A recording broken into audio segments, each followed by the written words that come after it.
Well, what a fucking debacle tonight was. Leafs, Sens, in Toronto. Last game against Montreal, my video was pretty short because I was kind of pissed off they lost and didn't really want to talk about it much. But I failed to mention that, despite Montreal coming back and beating them in the third period there, the Leafs, Nylander alone hit a couple posts. Matthews had a few really hard shots on net that Price got a piece of that, 99% of the time he may not have got, so it was just one of those games that even though the Leafs were the better team, but they let off the gas in the third period and allowed Montreal back into it. It probably should have been a lot more lopsided game in the Leafs' favor. But I call that a little bit of the hockey gods evening things out, because like I mentioned the games previous to that against Montreal and Vancouver, the Leafs were outplayed for the first period, maybe two of each of those games, and then just won the game in the third period.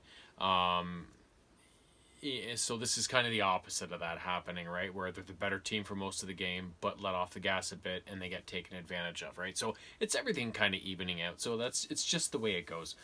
If you want to be a truly dominant team, you have to show up for 60 minutes every night, no matter what, and set the tone of the game the whole way through. Not okay, we're really good for the first two periods and sag, or we have a really slow start, we're bad for the first period or two, but we come on in the third. You can't have either one of those. You have to be consistent all the way through, right? So tonight's game was, I don't even know what the fuck tonight was.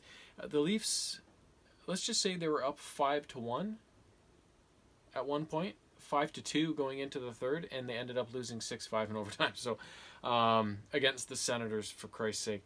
So the game started off really well. They got Joe Thornton back from injury. He was in the lineup, and he factored in right away. Everybody was barking that Hyman was sent down to the second line after playing with Matthews and Marner ever since Thornton got hurt, and how he earned his chance to be there through his play. And then how dare they put Joe Thornton back on the top line? Like, I get it, but it's also, it's the coach's decision. If this is what he wants for the team, that's what it's going to be.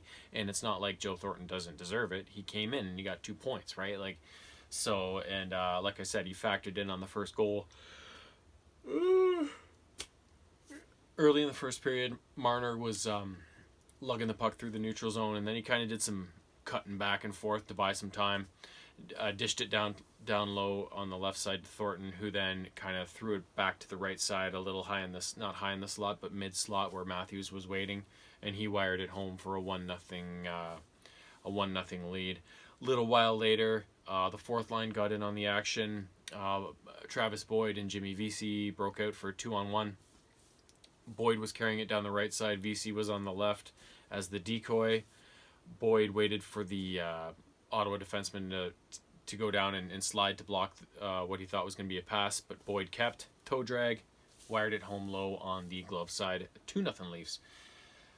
Ottawa would get a goal in the second half of the first period. I don't even know what it was. It was just a little play beside the net, backhand, that's got by Fred on the short side. Wasn't that hard of a shot.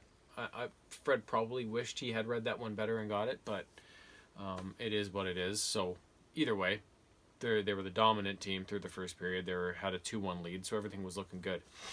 Second period came along. They went out and scored 3 goals to start the period. First up was, I believe, Engvall's goal came first.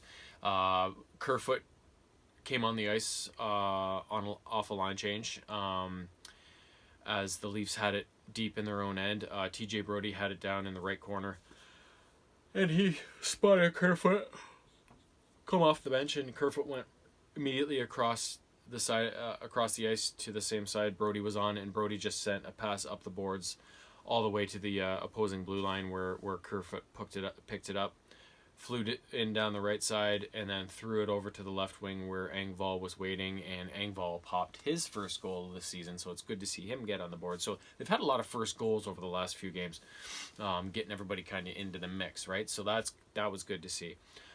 Next up, we had Thornton got a goal. It was Leafs were in the Ottawa end and didn't really have possession going or anything like that. The puck went into the right corner. Matthews retrieved it and then immediately threw it to the front of the net where Thornton was waiting. He got a piece of it, and it kind of went in on net and hit the goalie's pad. And then the Ottawa defenseman and Thornton were both going to the net, and the Ottawa defenseman ended up crashing into the goalie, and Thornton was there too, and it hit his skate, and it just everything went into the net, including the puck, most importantly of all. So there's a 4-1 lead. And then not much later, Matthews scored. Riley let a Leaf rush down the left side, got it to Tavares at the blue line. Riley kept on going. Tavares gave it right back to him after he gained the zone, and then Riley would carry it down, or pass it down into the corner for Matthews, who then, Riley carried it into the corner and then threw it out front for Matthews, who then got a quick shot off to beat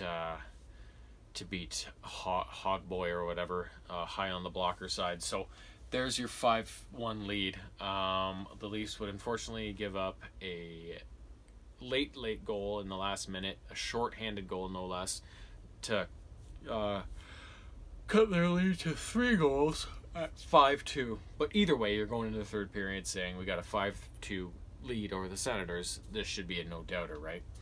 Wasn't the case. Ottawa scored 3 goals over the last period there and forced overtime.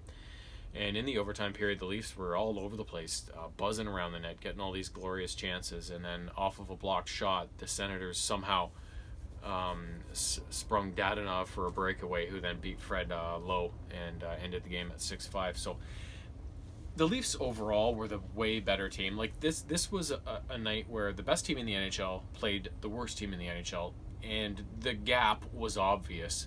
Yet somehow, the worst team wins 6-5 in overtime, and that just goes to show that the parity in the league, even the worst team in the league can beat the best team in the league on any given night, because that's just the way it is. That's how even the league is now, and if you make mistakes or you take a few minutes off and thinking you got the win, anything can happen, right? So I thought tonight the top line played great. Marner, Matthews, Thornton, they really seemed to have a lot of mojo going again, so they were really good.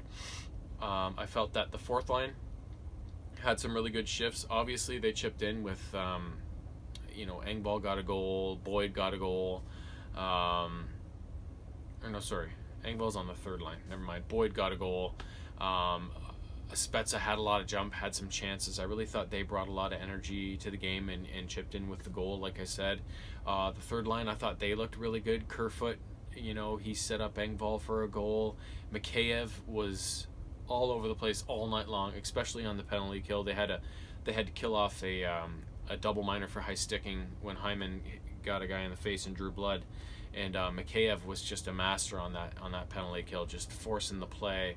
At one point, they were playing a keep away with a man down, right? Monkey in the middle, rope-a-dope, that sort of thing. So the weak link tonight, I thought, was the second line. Hyman, I thought, had a really good game. He always has good games, because he's one of those guys that doesn't just sit back and rely on his skill. He's just like a bulldog, right? He goes after the puck no matter what. He's not afraid of going to the corners. He's not afraid of the rough stuff. So he always has consistently good games. But Nylander, he's so shy of contact, and when he's not dialed in, he's not good. And then Tavares, who's normally so steady, this is the only bad game I've seen him play all year. Maybe the only bad game I've seen him play as a Leaf, but his passes tonight were just off. They were either way off their intended target, or they were to nobody in particular other than maybe one of the other team players on the other team, right? It was so bad. The second goal, the shorthanded goal right at the end of the second, that was a direct result of him just coughing it up to a Senators player, and I just felt all night he was just off. So, which I'm not complaining, because the guy's a superstar, and he's been such a good player for the Leafs. It was just one of those nights where you have a bad game, and so I just thought they had some turnovers. They had some periods where they bottled the Sens up for long times, long sequences of time, and they were the dominant team for most of the game. But then maybe having that big lead at the end, they just tried to go into that defensive shell. Oh, fuck me. And kind of fall asleep a bit or whatever, and just allowed them back into it. So there was a bit of sloppiness in their game, especially as the game got old and they got that big lead. That wasn't there in the very beginning. So that's just another hard lesson, I guess, for them to take into account in future games, because they never should have lost this game. The bright side is, I guess they got a point. Like, I mean, they should have had two.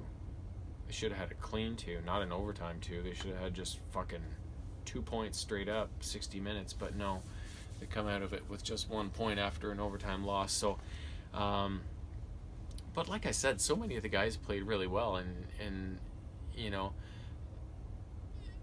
the shorthanded goal was bad luck off of a bad turnover. One of the goals was right at the end of that 4-minute kill they had to take. The guy coming out of the box got in behind the defense and went in on a breakaway and scored. So there's like some of the Senators' goals were just bad circumstances, that were just kind of bad luck or whatever. A really bad bounce up into the air that a guy whacked into the net. Like it wasn't the Senators setting up in the Leaf end and putting on all this pressure and actually behaving like a good hockey team. No, it was just kind of lucky or plays or shit luck bounces that kind of led to a lot of their goals tonight. So I'm not reading anything into this loss other than the Leafs better take a lesson from it, that even these bunch of douches that are the worst team in the league can beat you if you don't play a full 60. That's the only lesson you can really take out of that. So let's hope they do take it, and the next 2 games against the Sens they have coming up are going to be same sort of effort but much better results. So but yeah, I guess we'll find out soon enough. Like I said, bright side, at least they banked a point. That's all I got. Toodles.